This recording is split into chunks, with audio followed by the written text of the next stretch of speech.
Alléluia. Alléluia. Shalom à toi qui me suis en ce matin. Que la grâce de Jésus soit en partage. Je viens bénir ton week-end. Je viens bénir ta semaine dans le nom puissant de Jésus. Et j'espère que sa grâce est en partage en ce jour. Waouh, quelle belle matinée. Et c'est un plaisir et un privilège pour moi de me retrouver devant toi en ce jour pour partager ce message de la part de Dieu. Il y a un bien-aimé qui m'a toujours demandé, « Sœur Régine, lorsque vous prêchez, vous n'associez pas les versets bibliques. »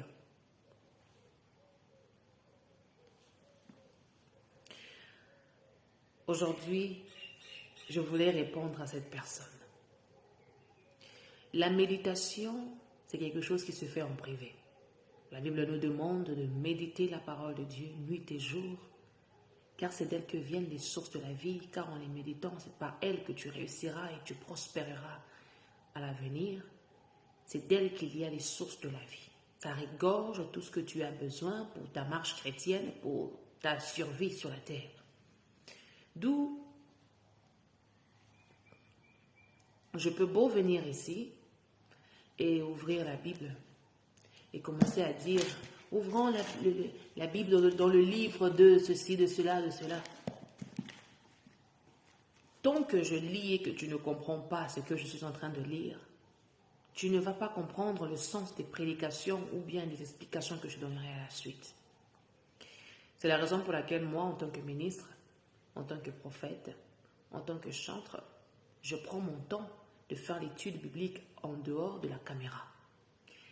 Dès que j'expérimente ce que je comprends et j'analyse, j'examine à la profondeur tout ce que le Seigneur veut que je vienne te dire, je le simplifie pour toi et je viens devant de ma caméra pour te la transmettre d'une façon facile, d'une façon qui pourra être utile dans la société, au jour au jour. Pourquoi je simplifie? Parce que nous avons tous été à l'école presque. La majorité d'entre nous avions été à l'école.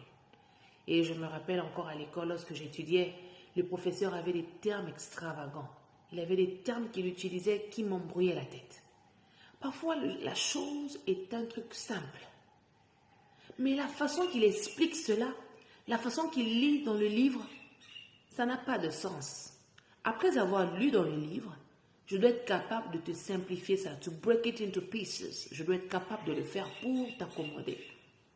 C'est la raison pour laquelle vous voyez que souvent, comme même je peux avoir my Holy Bible with me, souvent, je ne lis pas à tout moment parce que j'essaie de save time. Hallelujah. Mais soyez-en sûrs que tout ce que je vous dis, ça vient de la parole de Dieu. Et je les examine avant, je les prépare en avance. C'est pourquoi de temps en temps, you may find some words above here, up here.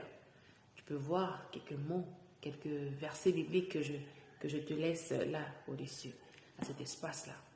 Hallelujah, sois béni et merci pour ta question, pour ton inquiétude. Et je prends bonne note de ça. Toutefois, nous allons inclure plus de versets bibliques désormais pour permettre à certains de facilement se retrouver. Parce qu'il y a d'autres personnes qui ne se retrouvent pas dans les explications, mais dès qu'ils lisent le verset biblique, ils se retrouvent. Hallelujah. Totika mikumba, nyoswe painaye, akopesa biso kimya. Totika kungona maboko mae, akopesa biso kimya. Totika nyonso nama boko na Yesu. C'est trop.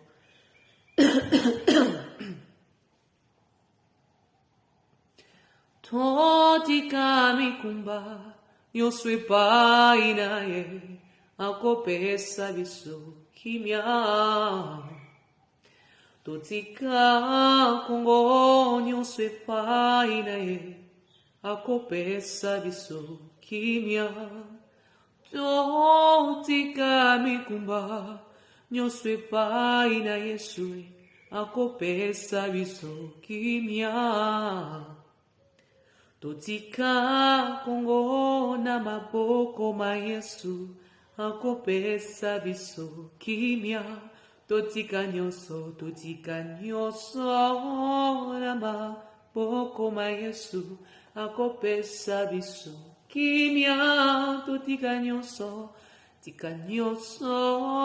na maboko ma Yesu akopesa biso kimia.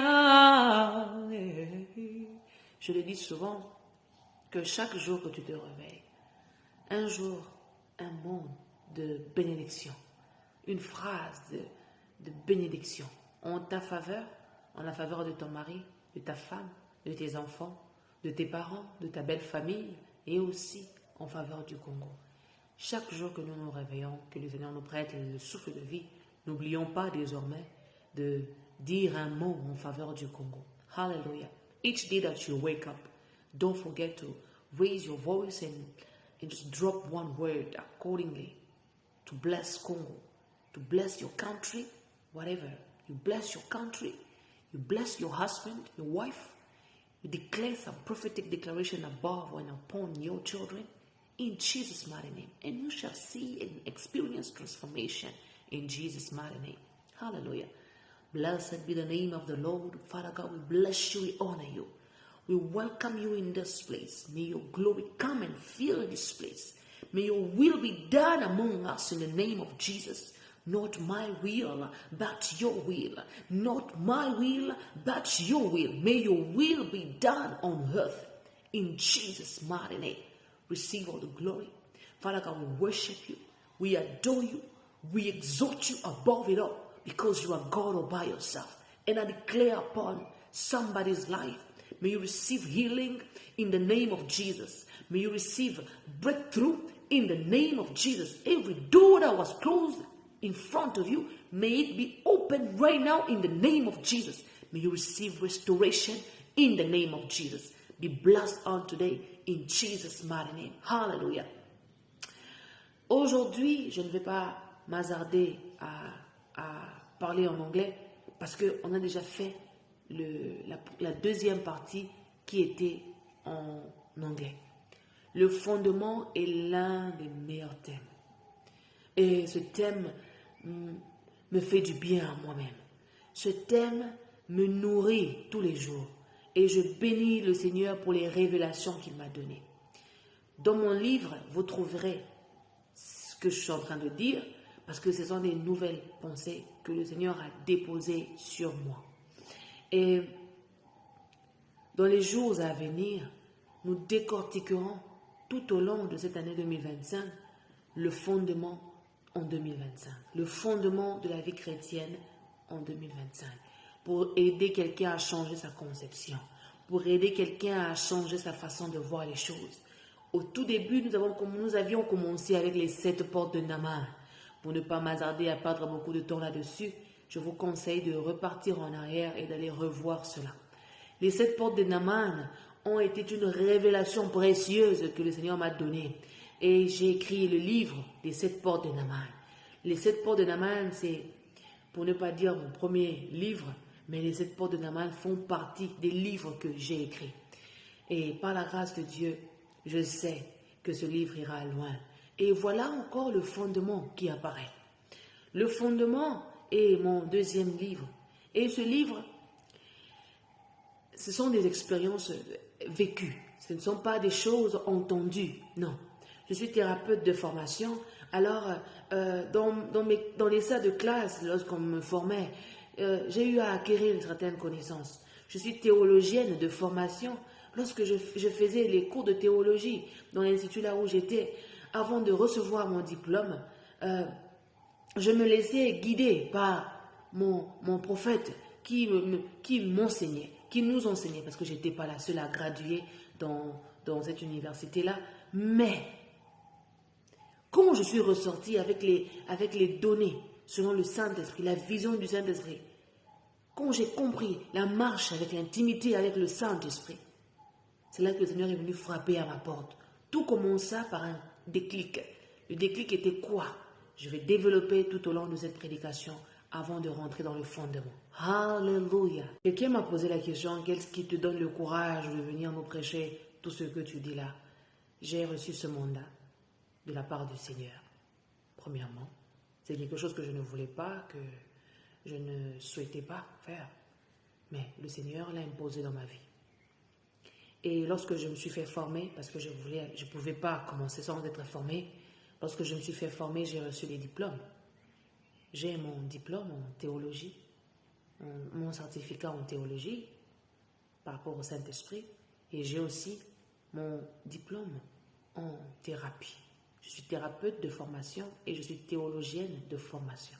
J'ai étudié cela et c'est pourquoi ça s'est associé à l'onction et la mission que Dieu avait prévue pour moi. C'est pas parce que Dieu t'appelle aujourd'hui que tu ne vas pas te faire former. Il faut te faire former combien même tu es appelé pour accompagner tout ce que tu reçois de la part de Dieu et pour une transparence et une éclaircissance, la clarté et la compréhension personnelle et le développement aussi personnel. Hallelujah. Normalement, je suis business marketer. Je suis normalement a business person parce que j'ai fait des études de business. J'ai fait un peu d'études de doctorat. J'ai fait un peu d'études de médecine. Et je suis aussi géologue parce que j'ai fait ces études-là. Et je bénis Dieu pour toutes ces casquettes-là. Je suis aussi un IT computer machine. Non. Je suis aussi informatique parce que j'ai fait de l'informatique. Et quand j'associe tout ça, j'ai fait la publicité. Je suis agent publicitaire parce que j'ai fait les publicités par rapport au réseau. Appelé gratuitement et tout ça. J'ai fait ces histoires-là à la longue. Des publicités pour des compagnies et tout. Et quand au fur et à mesure que j'avance avec le Seigneur, je me rends compte que toutes choses concourent pour le bien de ceux qui aiment Dieu. Toutes les épreuves, tout ce que tu traverses dans ta vie sont là pour te positionner en fonction de la personne que tu dois devenir demain. Lorsque tu te rends compte que tu rencontres des difficultés, des challenges, des réalités que tu réussis à overcome, à overpower, il faut te dire que c'est là où Dieu va te bénir. C'est là ta source de force, c'est là ta force, c'est là où tu dois puiser quelque chose pour ressortir quelque chose de meilleur. C'est comme ma soeur, je donnais un conseil à ma soeur, je dis, toi tu n'as pas remarqué que tu as beaucoup déménagé dans ta vie. Tu as non seulement beaucoup déménagé dans ta vie, mais aussi tu as eu à connaître comment les agences fonctionnent, comment les requirements pour les maisons, comment bien se comporter comment payer l'argent avant. Quand tu comprends tout ça, dis-toi que Dieu te positionne peut-être en fonction de devenir un jour un architecte, ou bien devenir un jour un agent commercial des maisons, ou bien Dieu te positionne en fonction de tout ce qui a trait à la maison, aux rentabilités, selling, renting, accommodations. Dieu te positionne en fonction. C'est là où tu trouveras ta part dans la vie. C'est là où tu vas t'enrichir dans la vie parce que tu as compris beaucoup de choses en expérimentant ces choses-là. Il n'y a qu'un enseignant qui enseigne. Mon père le dit souvent. Il me disait ça tout le temps. Il n'y a qu'un enseignant qui enseigne. Tant que tu n'as pas été enseigné, tu ne peux pas enseigner. Et on est enseigné pas seulement quand tu t'assois au bord de l'école pour apprendre. On est enseigné par les douleurs, les épreuves, les réalités de la vie. La vie t'enseigne. Tu comprends, tu dis, oh, c'était ça, oui. Hallelujah. Alors, si je dois revenir à mon topic de ce jour, nous sommes en train de parler du fondement. Au début, j'avais commencé avec les 7 portes de Naaman. Et quand je te présenterai ce livre, j'espère que tu achèteras ce livre. Parce que ce livre est rempli il regorge beaucoup de bonnes choses. Alors, ce deuxième livre que je suis en train d'écrire, j'ai intitulé ça « Le fondement ». Pourquoi le fondement? Parce que ce sont les bases de la foi chrétienne, les bases de la vie chrétienne, pour toi, pour ton avenir, pour ton futur et autres. Et c'est un topic très sensible que nous allons développer ensemble. Quand Dieu a commencé à me donner des choses par rapport à ce livre, Le Fondement, il me donnait des inspirations en anglais et j'écrivais. Moi, j'écris mieux en français, mais j'écris encore mieux en anglais. Donc, je suis polyvalente dans ce sens-là, je bénis Dieu. Mais quand il s'agit de parler, converser à la télé, j'aime bien m'exprimer en français parce que c'est ma meilleure langue. c'est celle que je maîtrise la plus, le mieux. Alors, lorsque Dieu m'a donné l'inspiration, c'était en anglais, alors j'écrivais. I was busy typing. Et tout était en anglais.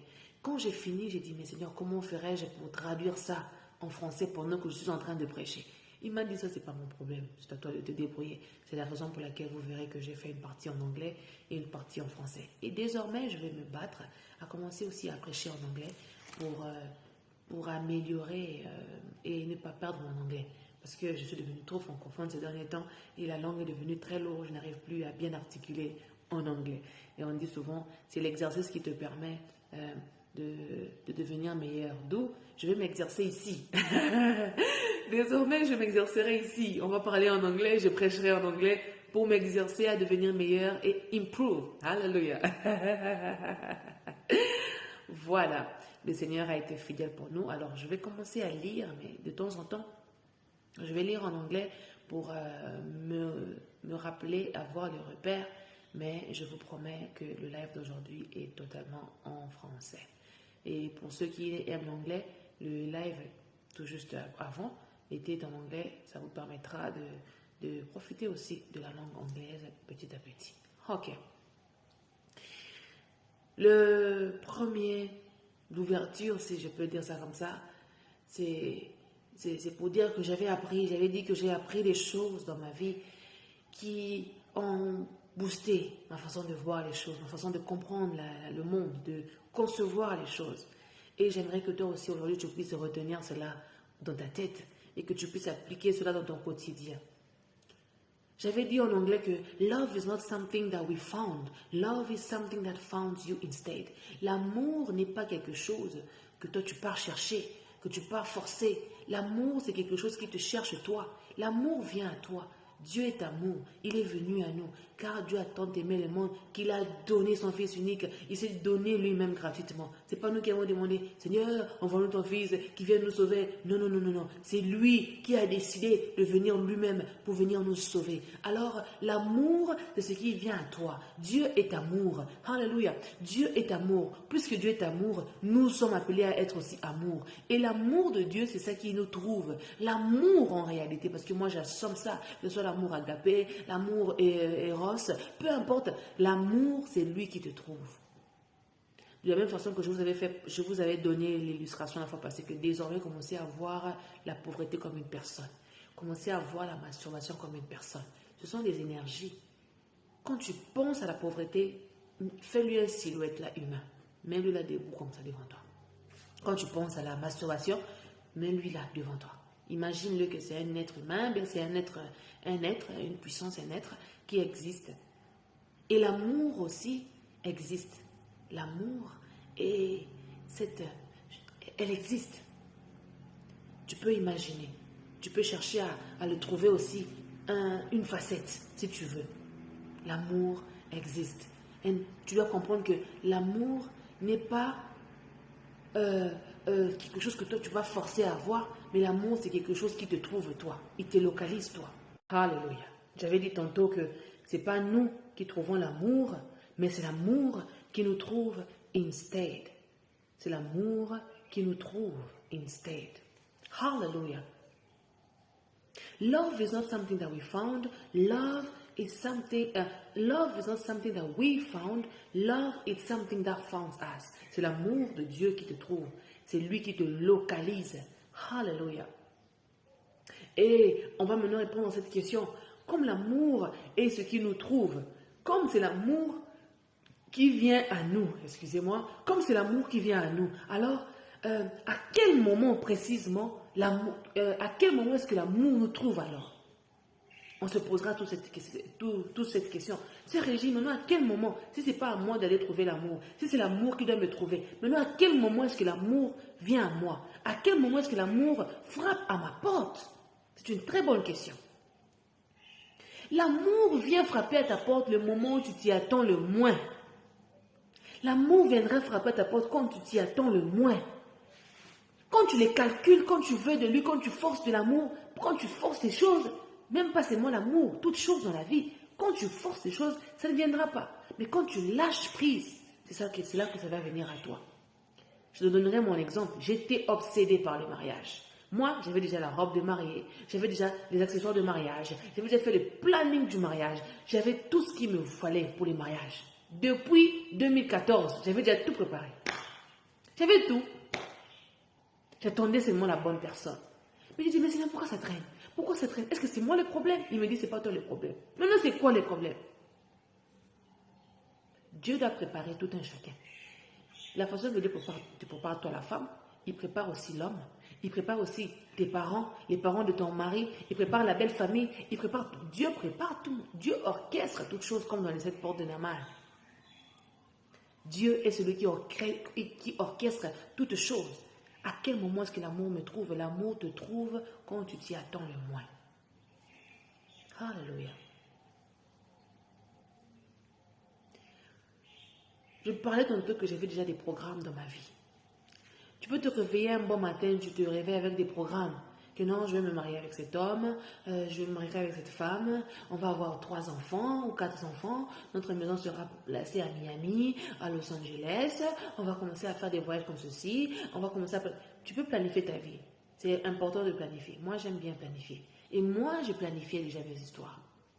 Quand j'avais planifié mon futur, mon avenir, je savais déjà comment me comporter chez un tel, comment éviter un tel, ce qui plaît à un tel, ce qui ne plaît pas à un tel. J'avais déjà tout planifié. Je commençais même déjà à supporter que lui là, il se fâche comme ça, celle-ci, elle se fâche comme ça. Je commençais déjà à tolérer même ce qu'on ne tolère pas. J'avais déjà appris à assumer, à encaisser, parce que quand je me suis déjà projetée dans le futur avec cette personne, avec ces personnes, avec cette communauté. Et quand Dieu est venu me détacher de là, je ne comprenais pas. Je dis, mais qu'est-ce que j'ai fait mal en fait?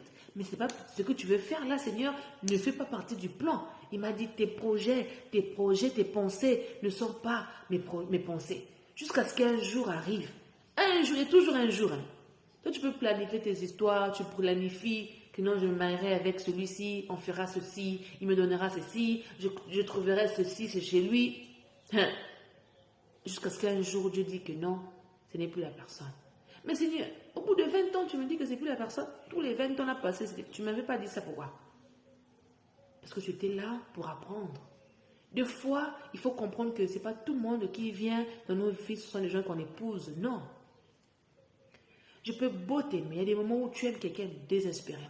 Tu as vraiment de l'amour pour la personne, mais tu es appelé à laisser la personne là partir. Parce que la personne là n'est pas faite pour toi pour le long terme. Non.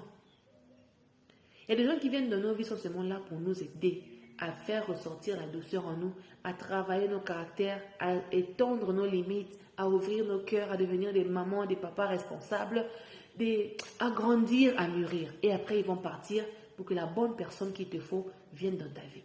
Quand la bonne personne viendra dans ta vie, vous ne passerez plus le temps là à chercher encore à vous élargir, à chercher encore à comprendre. Non, non, non. Tu auras déjà mûri, la personne aura mûri. Vous deux ensemble, l'explosion totale. C'est pourquoi le diable combat les mariages des élus, des enfants de Dieu, les mariages de destinée, parce qu'il sait que quand un élu atteint sa maturité, et que quand l'homme aussi atteint la maturité, quand les deux se mettent ensemble, c'est un couple extraordinaire, explosif. Et ces gens-là deviennent des sources de repères pour toute une génération, de tout un pays ou whatever. Et des fois, on force les histoires. C'est un peu dans le cas de Kirikou. J'avais donné l'exemple du cas de Kirikou. Kirikou est allé monter sur le porc, le cochon. Et il est monté sur lui. Parce qu'il ne voulait pas que Karaba puisse le voir. Alors il voulait passer inaperçu en se cachant derrière l'animal. Et l'animal, quand il a senti que Kirikou a pris le contrôle de son corps, l'animal a voulu résister. L'animal a voulu dire, ah, lâche-moi, descends, je ne t'accompagnerai pas. Kirikou a dit, je ne te lâcherai pas, je ne lâcherai pas.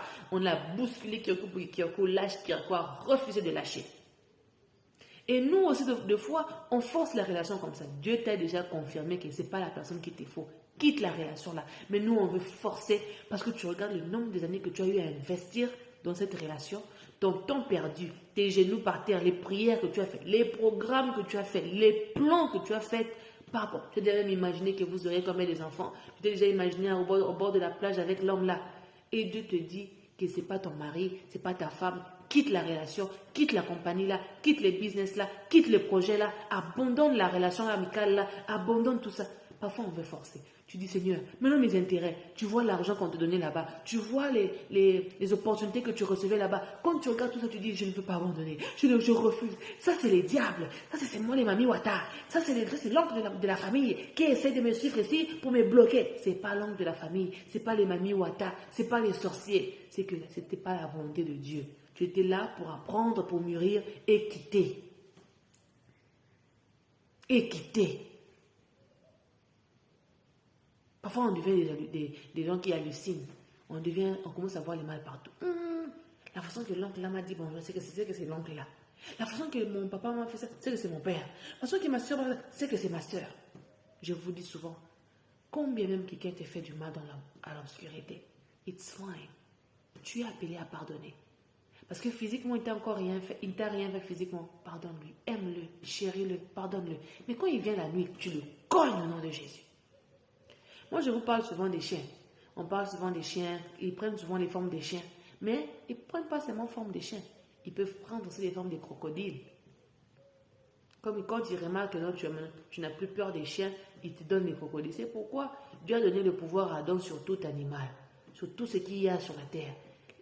Quand tu arrives à dominer, enlever la peur des animaux physiquement, quand ils viendront dans ton rêve, tu vas aussi avoir l'autorité sur eux, même dans ton rêve. Moi, j'ai compris qu'il ne faut pas banaliser, il ne faut pas minimiser la vie ici.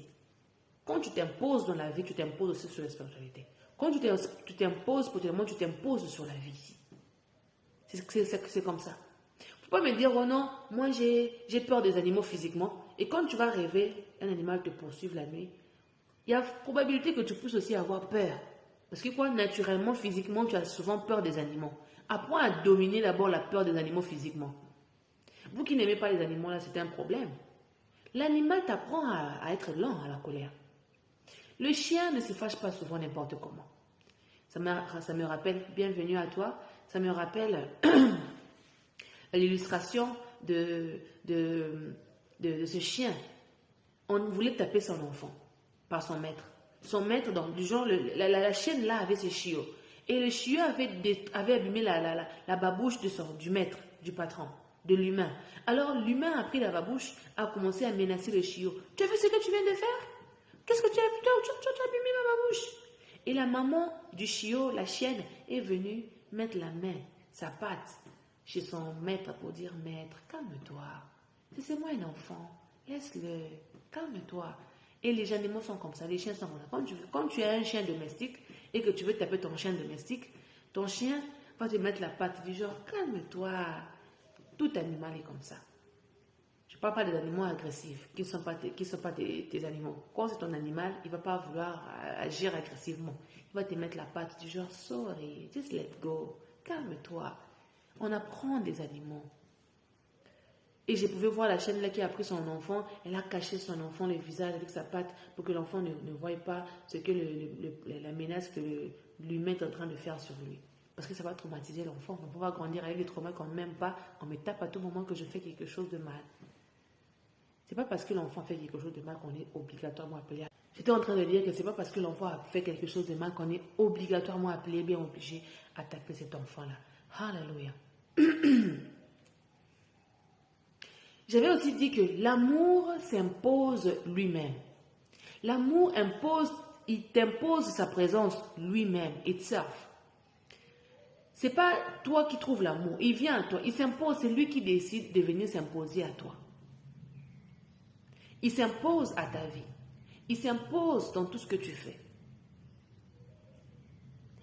L'amour, avant de venir s'imposer aussi à toi, il se rassure que tu es prêt pour la prochaine étape. Excusez-moi, c'est l'avion qui est en train de passer. L'amour se rassure, il te check d'abord de loin. Premièrement, l'amour te check au loin. Il te surveille au loin. Il t'examine au loin. Il te calcule au loin pour voir si tu es digne de rentrer dans la seconde étape. Pour toi de passer à la prochaine étape, il faut que l'amour ait envie de venir vers toi. Et avant que l'amour vienne vers toi, il te check d'abord. Il te scanne. Il te calcule pour voir est-ce que tu es digne de rentrer à cette nouvelle étape. Il t'examine. Il te met à l'épreuve. Tantôt, je vais ouvrir vite une parenthèse que je n'avais pas dit en anglais, mais je vais le dire en français. Dieu est Dieu. Dieu, c'est le créateur de toutes choses. Lui, il existe. Le monsieur-là existe. L'univers, c'est la créature. C'est la création de Dieu. Dieu a créé l'univers. Il a créé le ciel et la terre. Donc, ceux qui adorent l'univers, ils adorent la création. Ils n'adorent pas le créateur. Parce que le créateur, lui, c'est Yahweh. Dieu Tout-Puissant. Et Dieu, quand il a créé l'univers, il a créé l'univers en donnant chacun son rôle. L'air, il a son rôle. Le vent, il a son rôle. Les arbres ont leur rôle. Les oiseaux ont leur rôle. L'eau a son rôle. Chacun a son rôle. Le feu a son rôle. Toute chose a son rôle. Et quand toi, tu pars adorer le feu, tu adores la créature, tu n'adores pas le créateur. Quand tu adores les oiseaux, l'air, le vent, tu adores l'eau, tu adores les arbres. Quand tu adores le vent, quand tu adores ça, l'univers, tu n'adores pas Dieu, tu adores la création. Et pourtant, la création a son créateur. Et la création, chaque matin, ils adorent aussi leur créateur. Tu peux voir à 4h55, les oiseaux commencent à chanter pour louer le Seigneur. Ils adorent leur créateur. Quand les oiseaux chantent, le vent, lui, il se trimballe comme ça à gauche, à droite. Il est en train de louer aussi à sa façon le Créateur. Les vagues à la mer, l'eau, ça loue le Seigneur à leur façon. C'est comme ça. Parce que nous tous, nous sommes à Dieu. Même Satan appartient à Dieu. Tout le monde appartient à Dieu. Satan, c'est comme une puissance négative qui doit venir, qui doit exister pour que la puissance positive soit manifeste. Je suis désolée, mais c'est la vérité. S'il n'y a pas l'obscurité, quand tu amènes la lumière, il n'y a pas de différence. Il faut qu'il ait l'obscurité. Comme là, la pièce est sombre, il fallait que j'allume la lumière pour que ça fasse la différence. Consciente qu'ici, là, il y a la lumière. Et nous sommes la lumière. Il y a de ceux qui sont aussi des ténèbres. Ils sont nés pour être ténèbres et c'est comme ça. Ça ne changera pas. Ils sont ténébreux. Nous sommes de la lumière. Et on doit pas voir ce qu'il y a d'eux. Leurs séments sont nous. Non. Parce que quoi? On appartient à deux mondes différents. Et nous ne sommes pas là pour forcément nous battre. Non. Nous, la lumière, nous sommes là pour démasquer l'obscurité. L'obscurité est là pour étouffer la lumière. C'est ça, en fait. Dès que tu comprends tout ça, tu shifts de dimension. Alléluia. D'où l'amour, premièrement, vient s'imposer. Il s'impose à toi. Mais avant qu'il vienne s'imposer à toi, premièrement, il essaie, il se rassure, il te check. Quand il te trouve digne de mériter de rentrer de mériter sa présence, c'est là qu'il se rapproche à toi. Tu comprends? Premièrement, l'amour te scanne, il te check, il te vérifie pour regarder si tu es digne. Et dès qu'il trouve que tu es digne, c'est là qu'il décide ou elle décide de venir à toi, l'amour là. L'amour vient à toi. L'amour, je ne peux pas dire que c'est comme le Saint-Esprit, non. Mais l'amour, c'est une énergie qui peut venir à toi. C'est comme la pauvreté, c'est une énergie qui vient se coller à nous. Il ne veut pas quitter. La richesse aussi, c'est une énergie qui vient se coller à nous. Et la richesse souvent se bat avec la pauvreté. Ils se battent. Jusqu'à ce qu'un jour, la pauvreté part et la richesse s'installe à vie. Et tu deviens un homme riche. Tu deviens une femme riche. L'amour aussi et la haine, ils sont comme ça. La haine vient pour ne pas vouloir laisser l'amour régner. Il veut prendre la place de l'amour. Il faut chasser la haine pour que l'amour domine. Il faut chasser le doute, il faut chasser la jalousie pour que l'amour domine. La compréhension, la tolérance, tout ce qui est positif là, domine. Les fruits de l'esprit, moi je peux rassembler ça dans les fruits de l'esprit. Alléluia. Pour que les fruits de l'esprit là viennent en toi, il faut que tu acceptes que ça vienne en toi. Mais ce n'est pas toi qui décide que ça puisse venir.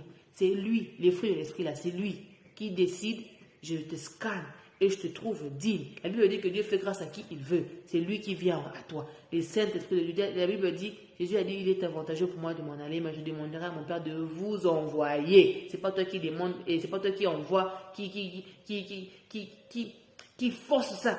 C'est Dieu qui demande, et Jésus qui demande à son Père de t'envoyer, et puis quand il trouve que c'est bon, il t'envoie. Il t'envoie le Saint-Esprit à son moment. Et quand l'Esprit de Dieu il vient, c'est le Saint-Esprit qui te scanne au loin. Il te scanne. Est-ce que l'enfant ici appartient à Dieu? Est-ce que l'enfant ici appartient au royaume? Dès que tu es digne, l'amour là qui est l'Esprit de Dieu, décide de venir à toi. Il est celui qui vient à toi. Premièrement, l'amour te scanne, il te localise, il te check, il vérifie si tu es digne. Et dès lors que tu es digne, deuxièmement, l'amour, le Saint-Esprit, Dieu vient à toi. Quand il vient à toi, il s'installe, il t'apprend toutes choses, il travaille avec ton cœur, il te prépare en fonction de recevoir ce qu'il a prévu pour toi. La valeur de l'or, c'est passé par le feu. Tant qu'on ne t'a pas brisé, tu ne peux pas rayonner. Tant que tu n'as pas compris ce que c'est que la souffrance, quand tu auras l'argent de quelqu'un qui souffre des démons, tu ne voudras pas donner parce que tu ne connais pas ce que c'est que dormir affamé. Il faut que tu aies expérimenté la douleur de dormir affamé pour que tu comprennes que dormir affamé, c'est pas même si quelqu'un te demande c'est mon argent pour manger, tu dois donner. Même si tu n'as pas l'argent pour l'aider dans son business, mais si tu as l'argent pour la nourriture, il faut donner. Il faut donner, partager la nourriture, il faut partager, c'est le minimum qu'on puisse faire. Et dès lors que l'amour vient, il te trouve digne, l'amour vient à toi, deuxièmement, et troisièmement, il s'impose. Il impose sa présence. Là, tu vas commencer à voir que tu ne réfléchis plus par rapport à tes propres sentiments, par rapport à ton propre vouloir. Tu te laisses guider par l'amour. Comme l'amour, c'est le Saint-Esprit, c'est Dieu, tu te laisses guider par Dieu. Ceux qui se laissent guider par Dieu sont toujours bien orientés. Alléluia. L'amour de Dieu, quand il vient, il s'impose dans ta vie. Quand il s'impose là, même toi-même, tu te dis, mais comment ça se fait? Je n'aimais pas l'homme là, mais je commence à l'aimer. Dieu peut t'envoyer quelque part, tu regardes la femme là, elle ne te convient pas du tout. Elle n'est même pas dans tes critères. Toi, tu aimes les femmes claires, elle est sombre. Tu aimes les femmes sombres, elle est claire. Tu n'aimes pas les femmes qui parlent beaucoup, elle parle beaucoup. Tu n'aimes pas les femmes moins intelligentes, elle est plus intelligente. Donc, tu trouves c'est moi les défauts là que tu as trouvés en la personne. Mais tu te réveilles au fur et à mesure que tu parles avec la personne, au fil du temps, l'amour ne fait que grandir. L'amour ne fait que grandir. Yo, tu te dis, mais c'est quoi le problème ici? Parce que quoi, c'est pas à toi de décider, l'amour s'impose à toi. Et tu te dis, mais je ne voyais pas les qualités de l'homme ici, tu commences à remarquer des qualités que tu ne voyais même pas avant. Quand l'amour s'impose, ça ne dépend plus de toi, ça dépend de Dieu. Et l'amour qui s'impose souvent, c'est l'amour qui grandit. Quand tu as aimé quelqu'un dès le début, je t'ai aimé, waouh, mayanga, quoi mayanga, l'amour là souvent ça ne traîne pas. Au bout d'un moment, ça finit par s'arrêter parce que tu as trouvé une raison pour aimer la personne. Mais quand tu n'as pas de raisons, quand tu ne vois qu'elle est mal, mais qu'au fur et à mesure, tu commences à trouver le bon dans l'homme, cet amour-là, ça dure à jamais. Ça dure toute la vie. Alléluia. Alléluia. Nous devons apprendre à être plus libéral. Apprendre à prendre des risques. À sortir de notre box, de notre carton, à sortir de là, de nos zones de confort. On doit apprendre à sortir de là. Si on ne le fait pas, on ne comprendra jamais le sentiment, on ne comprendra jamais ce que ça pouvait être d'oser. Si tu n'oses pas, tu ne sauras pas ce que ça pouvait être d'avoir osé. Il faut toujours apprendre à oser. Quand tu prends les risques, c'est là où tu sens que non, si je n'avais pas pris les risques, si je n'avais jamais compris ce qui était caché derrière, on t'amène un cadeau. Il faut prendre les risques d'ouvrir les cadeaux pour découvrir ce qu'il y a à l'intérieur. Si tu ne prends pas ces risques, tu ne sauras jamais ce qui était là-bas. If you never try, tu ne sauras jamais ce que ça serait pu. Beaucoup de gens vivent dans les regrets. Ah, si j'étais parti, si j'avais fait ça, je ne sais pas ce que ça aurait pu être. Beaucoup de gens tombent dans ces regrets-là. Ah, si j'avais osé, on ne sait pas ce que ça aurait pu être. C'est la raison pour laquelle je vais encourager quelqu'un aussi à apprendre à oser, à prendre des risques. Pense à ce qui est impossible. Essaye ça. Ok, c'est impossible là, mais je vais essayer. Je vais oser. Je vais essayer de voir ce que ça peut donner. Si ça marche, gloire à Dieu. Mais, il y a quelque chose que tu dois te rappeler. You need to prepare your heart in advance for rejection. Simply because you dare, don't think or expect others also to dare at the same clock as you did. Dans le sens où, c'est pas parce que tu as décidé de prendre les risques aujourd'hui que tu vas forcément attendre à ce que tout le monde puisse sauter avec toi. Tu peux venir me partager que non, le projet c'est un bon projet, je veux oser. Toi, ose. N'oblige pas quelqu'un d'autre à oser avec toi. C'est pas parce que moi j'ai osé que tu es aussi appelé à oser. Non. Prends ton risque volontairement. Et pendant que tu prends ton risque, ne t'attends pas à ce que tout le monde puisse accepter ton risque là au même moment. Toi, tu veux seulement partir, sauter là avec tout le monde à la main. Non. Parfois, il y a des moments où on est appelé à prendre des risques seuls, sans personne autour de nous. Oui. Et pendant que tu prends les risques là, je viens t'encourager à te préparer. Prépare ton cœur à ce que tes frères, tes soeurs peuvent ou ne pas te comprendre. Ils peuvent ou ne pas te comprendre. Ils peuvent ou ne pas accepter ta vision. Mais toi, commence d'abord même toi-même. Commence, fais-le. Ça me rappelle quand j'ai commencé à écrire les livres. Le don de l'écriture, je ne l'ai pas étudié à l'école. Au début de mes études, j'ai fait la littérature française et je voulais devenir tout ce qui a trait avec l'écriture, avec la législation, tout ce qui a trait avec le français. Oui. Parce que j'aimais beaucoup les livres, Albert Camus, j'ai étudié pas mal de choses dans ma vie. Parce que j'étais passionnée de la lecture. J'aimais pas beaucoup lire à l'époque, mais j'étais passionnée de tout ce qui était français. De l'écriture, si je peux dire ça comme ça. Alors, mon père avait déjà compris ça depuis très tôt. Mais il ne savait pas que j'avais le don de l'écriture en moi, mais que Dieu m'avait appelé à l'écriture. Bien au développement personnel, non.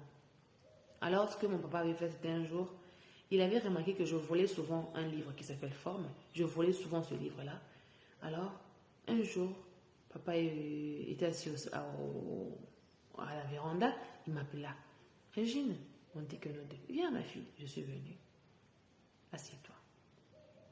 Regarde un peu ce livre, je te présente ce livre. Il dit, ah, ok, moi j'avais déjà lu ça. Mais j'ai fait comme si je n'avais jamais volé ça dans sa bibliothèque. Il m'a dit, c'est un très bon livre. Je veux que tu puisses lire ça. Quand il m'a donné, j'ai commencé à lire ça devant lui. J'ai commencé à lire. Pendant que je lisais, je commençais à prendre plaisir. Je me suis retrouvée à avoir lu 5 pages avec lui, devant lui. J'ai lu 5 pages. C'était toute une initiation. C'était tout un transfert de dons. J'aime ce que mon mentor avait dit. Il y a des dons que papa avait hérité et ça vient par le sang. Papa faisait ça, toi aussi tu fais ça parce que c'est dans le sang. Tu as hérité ça du sang. Il y a aussi des dons qu'on hérite parce que tu es avec la personne, parce que la personne a prié pour toi, parce que tu as copié chez la personne. Et moi, je lisais. Mon papa, c'est un grand lecteur. Il aime beaucoup lire. Je lisais, j'ai commencé à prendre plaisir. Et sans que mon papa ne le sache, sans que moi-même je ne le sache, Dieu a transféré le don de l'écriture qui était sur mon père. Il a aussi donné. Il m'a donné ça. C'était le jour-là que Dieu m'avait donné le don de l'écriture. J'étais encore au pied de mon père. Je n'avais aucune idée. Et le don a fini par donner sens, prendre vie en 2023. Pour ne pas dire 22. Comme une blague. Mais j'avais reçu ce don-là depuis 2011. J'avais reçu ce don-là en 2011. Mon père m'a donné les livres. En me donnant les livres, il m'a transféré le don de l'écriture sans que moi je me le sache, sans que lui-même ne le sache. Parfois, on n'a pas besoin de parler. C'est l'intention. Dieu écoute ton cœur. Dieu écoute tes pensées. Mon père, dans son cœur, se disait que non, je veux donner les livres ici à ma fille pour que ça puisse l'aider. Pour que ça puisse l'aider à s'émanciper, à comprendre la vie différemment. À comprendre la spiritualité, le Seigneur différemment. Et Dieu a utilisé... Oh, c'était une petite foi. Dieu a utilisé la petite graine de foi là pour venir s'aimer une grande sémence. Moi, je suis devenue écrivaine. Je suis choquée moi-même. Vous voyez un peu? Et un jour, en 2000, je pense, 15 ou 16, non, 15, mon père m'appelle, il me dit, j'ai envie de t'envoyer les livres. Il dépense son argent, pas pour m'envoyer l'argent, pas pour m'envoyer les habits, m'envoyer le téléphone, m'envoyer... Non, non, il a dépensé beaucoup d'argent pour m'envoyer les livres. La doctrine du Saint-Esprit, le fondement... Il m'a envoyé des livres. Et ces livres-là sont des lumières pour moi. Il s'est dit, si je ne peux pas dire ça comme ça, si je ne peux pas la former physiquement, je te donne au moins ces livres pour que les livres-là la guident au moins. C'est comme ça. Alléluia. Quand l'amour vient, il s'impose. Quand il s'impose à toi, tu ne vois même pas ça. Alors tu dois apprendre à préparer ton cœur en avance. Je reviens dans mon topic. Prépare ton cœur en avance. En avance. Parce qu'il y a des gens, d'autres personnes ont besoin du temps pour comprendre, assimiler comprendre que oui, c'est ce qu'elle a choisi faire, c'est ça sa destinée. Notre papa, je lui dis, papa, je veux devenir musicien. Moi, je veux que tu deviennes docteur, toi, tu peux devenir musicien, tu perds mon argent. Les papas, parfois, ils se fâchent parce que quoi, ils te rêvaient être docteur, toi, tu rêves être musicien ou pasteur. Pour lui, c'est dire que c'est une perte de temps. C'est Dieu qui appelle, c'est pas tout le monde qui est pasteur. C'est pas tout le monde qui est prophète, c'est pas tout le monde qui est évangéliste. C'est Dieu qui oint, c'est Dieu qui appelle au ministère. Et quand il t'appelle, tu passeras obligatoirement à l'école de Dieu. Et l'école du Saint-Esprit, c'est une école là où il n'y a pas de professeur physique, c'est spirituel, que tu le veuilles ou pas. Et tant que tu n'as pas compris la leçon, tu vas redoubler l'événement là plusieurs fois. Moi, j'ai eu à expérimenter une réalité à 3 fois parce que je n'avais pas compris. Jusqu'à ce que je comprenne. Quand tu ne comprends pas, on te change des gens, mais tu dois faire les mêmes choses jusqu'à ce que tu comprennes. Un jour, Dieu peut t'amener quelqu'un qui te traite mal, tu lui fais du bien, tu ne prépares pour lui, mais il est impoli, il est insolent. Dieu te demande, pardonne-lui, tu n'écoutes pas. Tu lui réponds mal, tu lui réponds aussi mal, et Dieu va vous séparer. Tu n'as pas appris la leçon, tu as échoué, tu recommences la classe. Un jour encore, quelqu'un va encore venir dans ta vie, là où tu dois encore l'héberger, jusqu'à ce que tu vas atteindre le niveau où quelqu'un te fait du mal, tu lui donnes à manger, mais tu le pardonnes. Là, Dieu dit, tu as compris la leçon, allez, change de dimension. C'est comme ça que ça fonctionne. Tu dois comprendre ça. Alors, quand je parle de préparer son cœur en avance par rapport au rejection, ça veut dire quoi? Tout le monde ne va pas acclamer directement ton programme, ton projet. Non. On va peut-être te calomnier. Quand tu n'as pas reçu le mandat de Dieu, surtout en ligne comme ça, les démons viennent tenter. On vient te tester, on vient t'envoûter. Si tu n'as pas reçu le mandat de Dieu, tu perds le goût d'avancer, de faire des lives, de prêcher, d'enseigner, de chanter. Tu perds le goût. Mais quand tu as reçu le mandat de Dieu, venant de Dieu, tu le fais avec plaisir. Alléluia. Quand je parle de préparer son cœur en avance, c'est pour te protéger toi. Ça va t'empêcher de dormir triste la nuit. Tu dors, you always sleep, you sleep, du genre que ça va t'empêcher de toujours dormir en train de pleurer la nuit. On ne croit jamais en moi. Tu vas comprendre que non, je n'ai pas besoin que les gens puissent croire en moi. Je n'ai pas besoin que l'homme puisse m'acclamer. Je n'ai besoin que de l'approbation de Dieu. Si ce que je fais plaît à Dieu, si ce que je fais, c'est ce que Dieu veut, c'est bon. Les restes, calés en l'air. C'est tout. Alléluia. Et pendant que tu prépares ton cœur là, il faut aussi te dire que c'est bon. Si quelqu'un ne me comprend pas, c'est bon. Je donnerai le temps. Un jour, il comprendra. Mon mentor a dit, souvent ça prend 10 ans, 20 ans à d'autres personnes pour te comprendre. Oui, c'est vrai. Ça peut prendre plusieurs années à d'autres personnes pour me comprendre. Donc, je prépare mon cœur à la réjection. Quand tu veux, bravo, c'est bon, merci. Quand tu ne comprends pas, c'est pas grave, je te pardonne. Tu as encore besoin de temps. Tu prépares ton cœur, tu prépares ton âme, tu prépares ton esprit à ce que on peut ou ne pas t'accepter. Et là, ton cœur ne subit pas. Il y a des ceux qui échouent parce que quand vous écoutez tout ce qu'on vous dit sur Internet, quand tes fans te disent ça, c'est ce que tu fais. Tu écoutes tes fans, tu mets ton cœur chez tes fans. Non. Moi, mon cœur, je le mets en Dieu. Je suis déçu. Tu vas te plaindre, oh non, on ne me comprend jamais, les choses ne marchent jamais pour moi. C'est tout simplement parce que toi, tu mets ton cœur chez les gens. Tu attends l'aval, l'approbation des gens pour faire les histoires. Je donnerai un exemple très simple. Moi, dans mon quartier, en Afrique du Sud, disons, dans chaque quartier, il y a toujours un moelle, des petits moelles. Pour avoir des grands moelles, il faut aller au centre-ville, dans des endroits un peu plus commerciaux et tout. Mais l'Afrique du Sud doit enlever les complexes dans le sens où chaque quartier, chaque secteur a toujours un mall. Et le mall là, il y a toujours un Pick n Pay, un Shoprite, un Checkers, un McDonald's, un KFC, un Chicken Licken, un Nando's, un Barcelos. Ces shops là, un Arkemans, un Pep, Mr. Price. Il y a toujours, il se rassure toujours que dans chaque quartier, dans chaque secteur, qu'il y ait toujours un grand mall, là où tu peux acheter des histoires, tu n'es pas obligé d'aller au centre-ville. Et chez moi, souvent, j'aime aller à Pick n Pay. Et quand j'aime aller à Pick n Pay, Pick n Pay se trouve dans chaque quartier. Il n'y a pas de complexe de Pick n Pay ici en Afrique du Sud. Tout le monde rentre dans Pick n Pay. C'est abordable et affordable pour tout le monde. Que tu sois riche, que tu sois pauvre, on fréquente tous les mêmes endroits. Pourquoi? Parce qu'on a voulu enlever un certain complexe. Alors moi, j'aime aller à Pick n Pay acheter un sandwich là spécial. Un sandwich là, c'est le sandwich de la salade, les laitues avec tomates, concombres autour.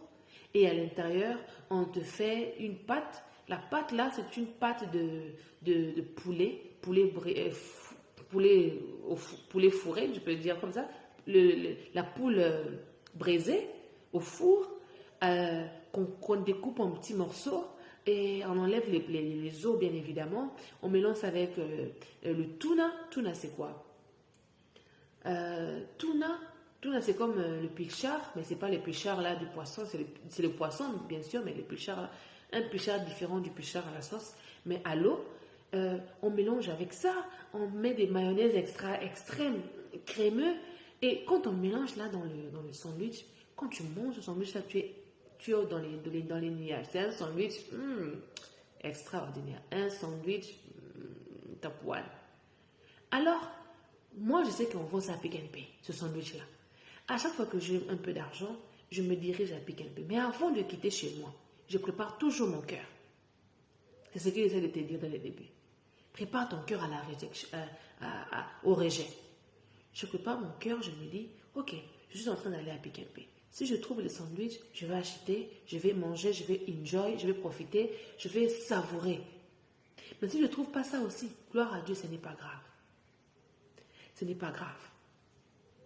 Et je pars. Si je trouve, je profite, je mange. Si je ne trouve pas, je rentre avec un pain normal et je fais autre chose. Je fais les œufs au plat, je mange. Vous voyez un peu? Ecclésiaste nous dit ceci. Il y a un temps pour tout. Il y a un temps pour tout dans la vie. Il y a un temps de pleurer, un temps de rire. Ça peut arriver que tu fais, on ne t'acclame pas, c'est pas grave. Il ne faut pas aussi oublier qu'il y a un moment où nous sommes appelés à être une source de bénédiction et planter dans la vie des autres. S'aimer dans la vie des autres, donner aux autres. Et puis il y a un moment aussi, Dieu va utiliser d'autres personnes pour venir nous s'aimer et s'aimer chez nous et nous faire du bien. C'est la raison pour laquelle, quand Dieu te convainc, paye pour la personne ici de transport, il faut payer. Quand Dieu te convainc, donne la personne ici de l'argent. Il faut lui donner, il ne faut pas hésiter. Parfois, on voit les gens bien habillés là sur Internet, mais ils passent des moments difficiles à la maison. Vous ne saurez pas. Alors quand une personne s'humilie, il vient te demander, tu peux regarder son profil, tu dis que lui il a l'argent, regarde ce qu'il porte, regarde ce qu'il a, il a même plus que moi. Ce sont des photos, ce sont des moments passés. C'est pas, il est venu de penser aux événements passés. Peut-être qu'hier il a vu, mais aujourd'hui il n'a pas. Quand quelqu'un s'humilie, te demande, il faut l'aider. Quand quelqu'un te demande indirectement aussi, il faut comprendre et aider.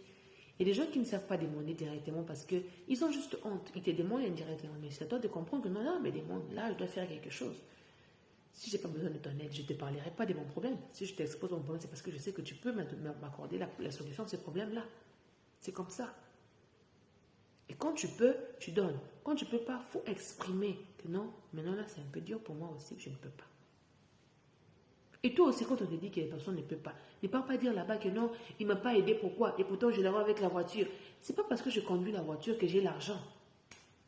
Ce n'est pas forcément ça. Non. Prépare ton cœur au rejet. Ça me rappelle aussi une sœur, elle a reçu la promesse de Dieu pendant 18 ans. 18 ans, elle attend la promesse là. Mais pendant que tu attends la promesse là, fais quelque chose, évade-toi, fais ta vie, vis ta vie. Continue à avancer. Pendant que nous marchons dans la vallée de l'ombre de la mort, il est avec nous. C'est pendant qu'on marche. Quand tu ne marches pas dans la vallée, si tu es seulement debout dans la vallée, tu vas souffrir là. Il faut que tu marches pour que tu finisses par sortir de la vallée. Tu comprends? Quand Dieu te promet quelque chose, ça peut prendre du temps. Prépare ton cœur. Que non, Seigneur, je prépare mon cœur que tu m'as promis un truc. Je sais que tu m'as donné l'équivalent de 6 mois. Ça peut varier. Tu peux me donner ça après 3 mois. Papa, il te dit, c'est bon, ok, je prends bonne note. Maintenant, il faut regarder mon attitude. Est-ce que je suis patiente? Est-ce que je suis stressée? Plus je stresse, plus ça traîne. Plus je suis positive, moins ça traîne. Et aux accords, tu seras ce que papa t'avait dit la semaine prochaine. Mais tu seras surpris, 2 jours après, il te donne.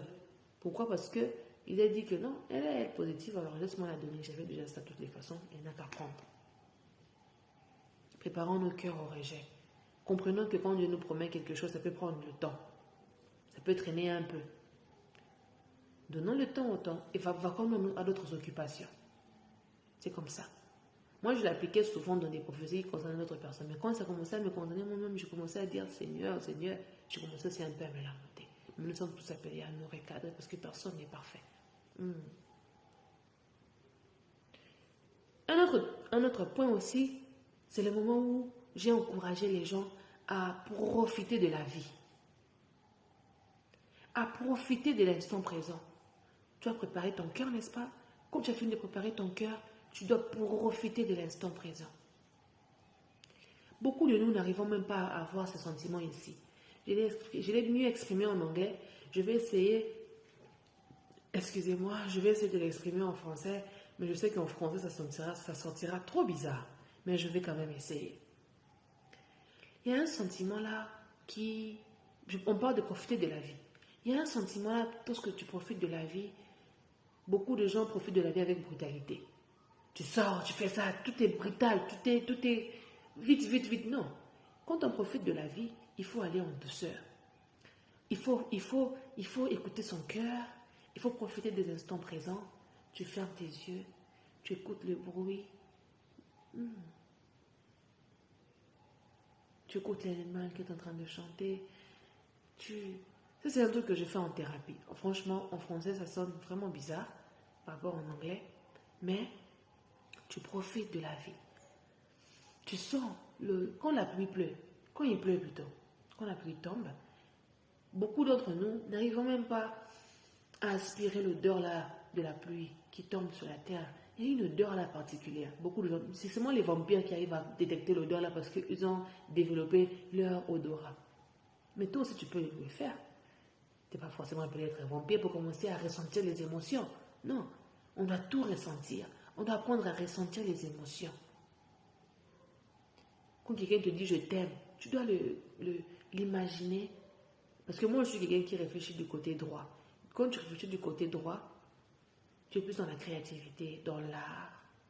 Tu vois un peu dans l'intuition, dans l'instinct. Et là, tu ressens tout ça. Quand quelqu'un prend le café le matin, as you're drinking that beautiful coffee.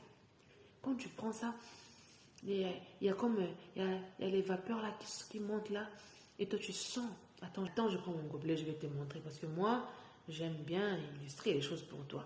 Tu prends comme ça et...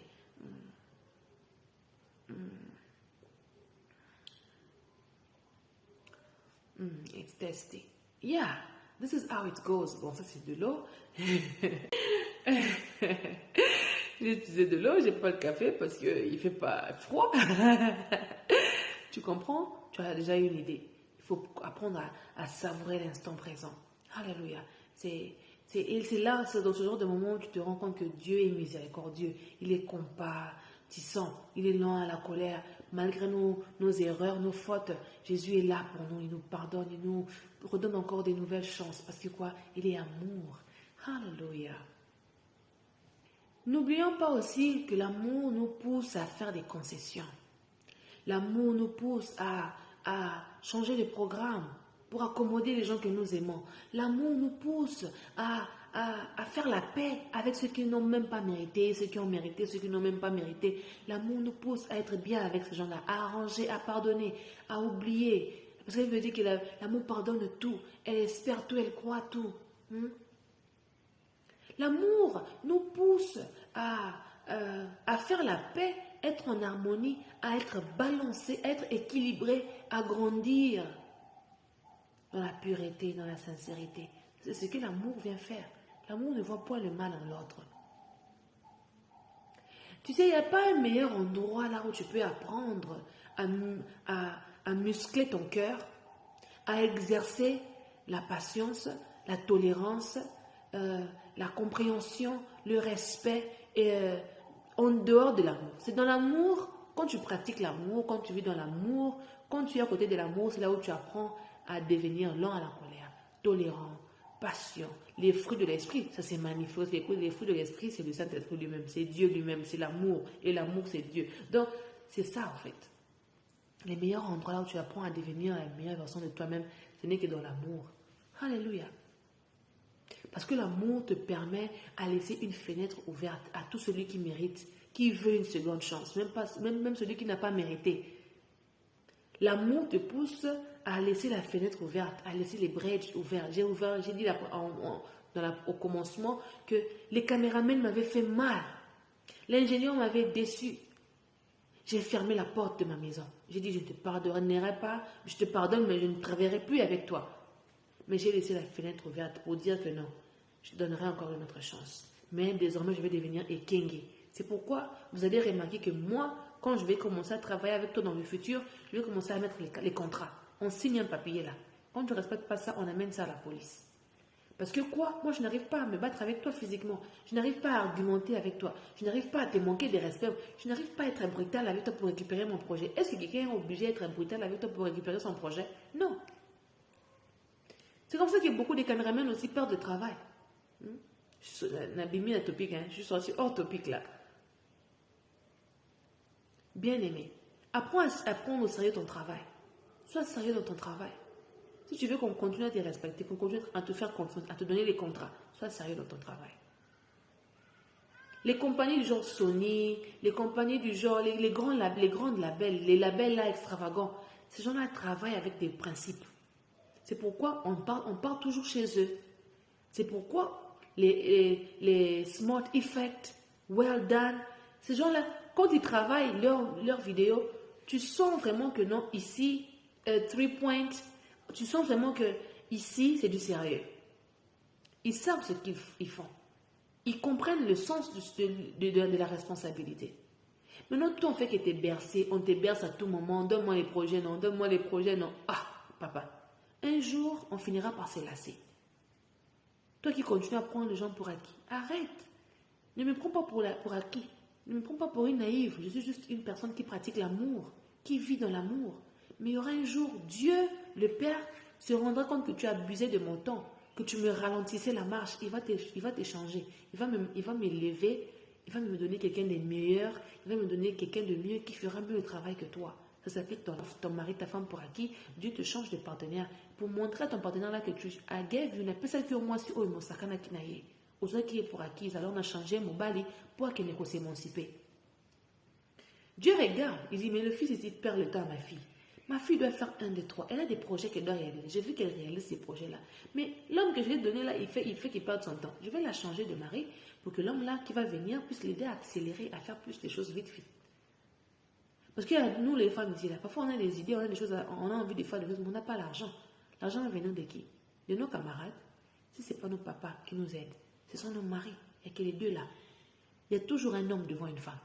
Il y a toujours un homme devant une femme. Que tu le veuilles ou pas, madame. C'est un cas différent de toutes les personnes qui sont obligées à se battre pour nourrir, à toutes les femmes qui sont obligées d'être des femmes fortes, à se battre pour nourrir leurs enfants, elles-mêmes parce que le mari n'a pas voulu être responsable. Ça, c'est un cas différent. Il faut vraiment prier pour ces femmes-là fortes, que Dieu vous accompagne, qu'il vous donne encore la force. Laisse les fenêtres ouvertes. On vous laisse les fenêtres ouvertes pour vous donner une deuxième chance, une troisième chance, une cinquième chance. Parce que Dieu donne toujours la chance. Judas est venu avec les gens pour venir attraper Jésus. Il a fait une bise à Jésus. Les apôtres Pierre ont voulu couper l'oreille. Jésus a pris l'oreille, là, il a encore recollé l'oreille du monsieur. Pourquoi? Parce qu'il a voulu leur donner encore une deuxième chance. Il a même dit, Seigneur, Père, pardonne-leur, car ils ne savent pas ce qu'ils font. Pourquoi? Parce que Jésus a toujours la capacité de donner une seconde chance à quelqu'un. Tu pardonnes 77 fois 7 par jour, une seule personne. Tu comprends ça? Quand on vit comme ça, tu vois que la personne s'améliore.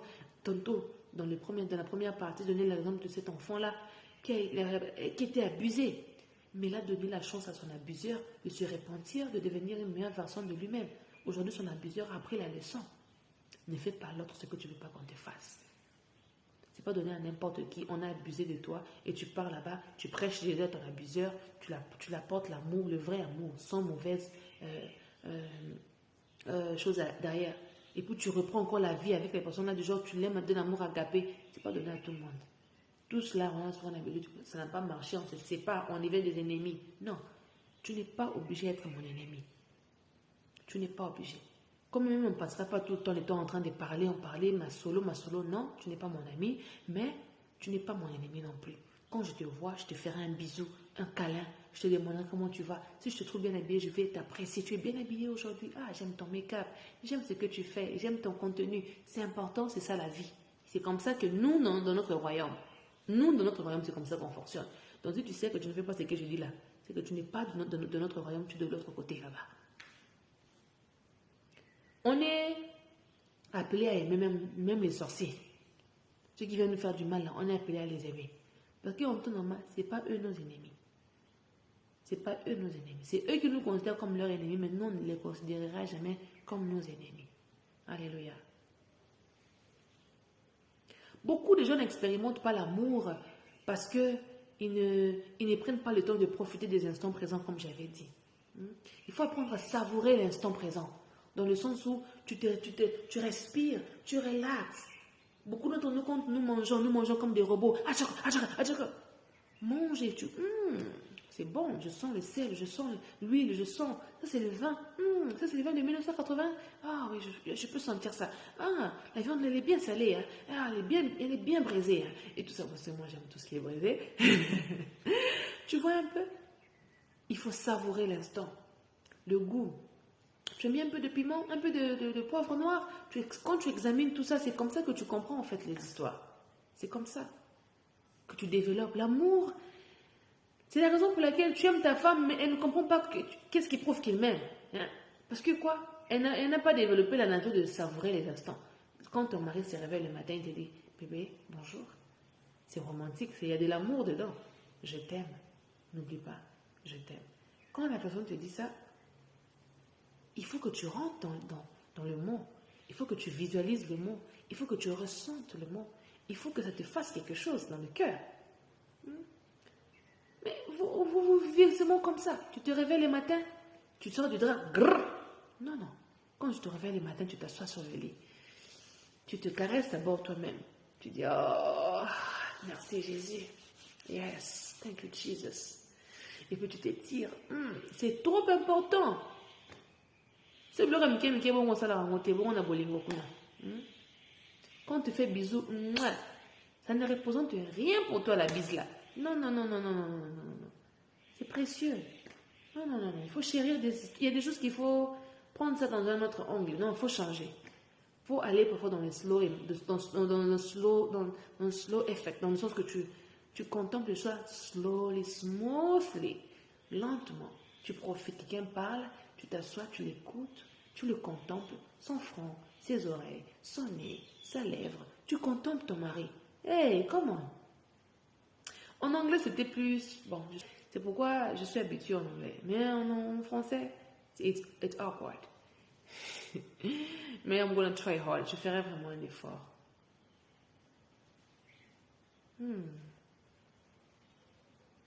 Profitons de l'instant présent. Là, je parlais seulement de la nourriture, je parlais du vin, je parlais de la nourriture, mais là, je te parle aussi même des câlins, des bisous. Il faut apprendre à quand quelqu'un te fait un câlin, tu dois ressentir ce câlin-là. Tu dois le ressentir dans ton cœur. You just go like, you feel it. You need to feel that hug. You need to feel the touch. Tu dois sentir le toucher de la personne. Quelqu'un te touche, mais pourtant on te touche, ça ne te dit absolument rien. Quand on t'a touché là, quand on te caresse là, ça ne te fait absolument rien du tout. Ah non. Il faut revoir. Il faut revoir. On te touche à l'oreille, ça ne te fait rien. On te touche au cou, ça ne te fait rien. Ça doit te faire quelque chose. Non. Ça montre que tu n'as pas de sentiments. On doit avoir des sentiments. On doit. Prochaine étape. Let's learn how to let go. Apprendre à laisser passer, à laisser aller. Apprendre à laisser passer. Quelqu'un t'a fait du mal, c'est pas grave, je te pardonne, je laisse ça passer. Ne pensez plus aux événements passés. Quelqu'un m'a mal interprété, c'est pas grave. Tu as pensé ça de moi? Ok. Il a dit ça sur moi? Ok. C'est sa conception, c'est pas grave. Tu tolères, tu n'es pas d'accord avec lui, mais tu le comprends et you let go. La relation n'a pas marché, tu pars faire des tapages là-bas. Oh, il m'avait fait ça. Non, let's go. Il y a des gens qui ont connu plus pire que ce que vous faites là sur Internet. Il y a des gens qui ont vécu des moments plus difficiles que tout ce que vous montrez là. Mais nous ne sommes jamais venus à la télé pour expliquer ça, pour exprimer ça. Parce qu'on s'est dit que ça ne sert à rien. We let go. On pardonne, on laisse ça aller, on laisse ça passer. Tu es au marché, tu es en train de marcher, tu n'as pas beaucoup d'argent, tu rencontres un talent qui te plaît. Bien une chaussure, bien, je ne sais pas, une chemise qui te plaît. Tu n'as pas l'argent. Tu fais quoi? Tu laisses ça passer. Tu as au milieu, tu acceptes que c'est très joli, mais malheureusement, je n'ai pas l'argent pour me l'accommoder. Alors, je passe mon chemin. Tu as forcé la relation avec quelqu'un. Tu écris à l'homme là tout le temps. Tu le parles tout le temps. Mais il ne te reçoit pas. Il ne veut pas manifester, il ne veut pas parler, il ne veut pas se décider. Apprends à laisser passer. Let it go. Ça n'a pas marché. Let it go. Tu ne forces pas l'amour. On ne force pas l'amour. Quand ça ne marche pas, you let go. Quand ça ne va pas, tu laisses passer. Et simbite et totiki. Apprendre à laisser passer. Il m'avait mal compris. C'est lui qui va perdre. C'est lui qui va regretter demain. Il n'a pas encore compris ta valeur aujourd'hui. Il n'a pas compris que tu étais venu par amour. C'est pas grave, laisse ça passer. Dieu t'enverra un homme qui comprendra exactement qui tu es, qui comprendra ta valeur, qui fera exactement ce qu'il faut. Quand tu forces là, ça ne marche pas. Il faut laisser. Laisse-lui passer, laisse-lui avec son orgueil, avec son vantardisme, laisse-lui. Dieu t'enverra quelqu'un qui va te chérir, qui va commencer à te linguer là comme ça, là. Il va commencer à trembler devant toi comme ça. Hé bébé, tu veux manger quoi? Non, bébé, c'est toi. Je veux faire... Oui, c'est possible. C'est possible. Alléluia. Un autre topic que j'avais touché en passant, c'est comprenant que nous, les enfants de Dieu, nous ne pratiquons pas les sexes pour montrer l'amour, pour prouver l'amour. Nous ne sommes pas obligés à pratiquer le sexe pour prouver que l'amour est là, mais que l'amour va venir. Non. Bien que la personne m'aime, mais que je l'aime. Non. Tout enfant qui pratique encore les sexes pour prouver à un homme que je l'aime, c'est des mensonges. Tu peux pratiquer les sexes, exhiber ton corps, tourner ta hanche à des normes extrêmes, extravagantes pour prouver à un homme. S'il ne t'aime pas, il ne t'aime pas. S'il n'y a pas l'amour de Dieu là-bas, il n'y a pas l'amour de Dieu. Parce que moi, j'ai rencontré des gens, ils ont fait 10 ans, il n'y avait pas de sexe dans la relation, ils ont fait 10 ans, mais ils ne se sont toujours pas mariés. Pourquoi? Parce que ce n'était pas la volonté de Dieu. Ceux qui disent que l'amour, c'est le sexe qui retient l'homme, ce n'est pas le sexe qui retient l'homme. Ceux qui disent aussi que non, si tu ne fais pas les sexes, c'est là où il va m'épouser. Ce n'est pas parce que tu n'as pas fait les sexes qu'on va t'épouser. Non. Il y a de ceux qui ont fait des sexes, on les a épousés. Il y a de ceux qui ont fait des sexes, on ne les a pas épousés. Il y a de ceux qui n'ont pas aussi fait des sexes, on les a épousés. Il y a de ceux aussi qui n'ont pas fait des sexes, on ne les a pas aussi épousés. Dans le sens où, ce n'est pas parce que tu fais quelque chose qu'on va t'épouser. D'où, abstiens-toi, garde ton corps, ne te tracasse pas à aller exhiber ta hanche là-bas pour quelqu'un qui ne t'a pas épousé. Non. Ne le fais pas. Laisse maman. S'il veut de toi, il va t'épouser et il va te consommer dans les mariages. S'il ne veut pas de toi, qu'il n'a qu'à aller là, qu'à l'air. Point final. 2025, comprenons cela. Tu n'offres pas ton corps gratuitement et offre-le. Non. Tu veux mon corps, épouse-moi. Tu veux m'avoir à toi, épouse-moi. Tu veux prendre mes idées, épouse-moi. Tu veux que je te parle tous les matins, que je communique, épouse-moi. Si tu ne m'épouses pas, je ne communique pas avec toi. Je n'ai pas ton temps. Je donnerai le temps à celui qui est prêt à m'épouser. Point final. Je donnerai mes idées, mes conceptions à celui qui est prêt à m'épouser. Point final. Point final. Vous comprenez cela? C'est pas parce que Quand on part au marché, on part à Shoprite, à Checkers, à Pick n Pay. Quand tu rentres dans ces... Je ne fais pas les publicités de ces compagnies-là. J'aime juste ces compagnies-là. Ce sont des compagnies que je fréquente plus pour acheter mes marchandises. C'est là où je pars pour acheter mes provisions, disons, la plupart du temps. Lorsque tu pars dans Checkers, quand tu arrives à Checkers, tu ne pars pas couper la pomme de truc là-bas, crac, tu goûtes, c'est pas salé, tu laisses, mais c'est pas sucré, je laisse. L'orange ici n'est pas mûr, je laisse. Tu as déjà goûté puis tu laisses. Jamais. Tu as pris le lait de truc, tu as bu le lait puis tu laisses. Non. Tu as coupé les pains, tu laisses. Non. Ce que tu prends, c'est ce que tu pars payer à la caisse. Et souvent, avant de manger, même l'eau, avant de boire de l'eau, il faut que tu pars d'abord payer pour que tu puisses consommer. Si les objets, pour les consommer, il faut d'abord payer. Maintenant, le corps humain, les corps. Avant que tu me consommes, you pay for it. You want it, you put a ring on it. If you want me, you put a ring on it. Tu mets la bague ici, tu m'as. C'est ça. Hallelujah, let's understand that. Hallelujah.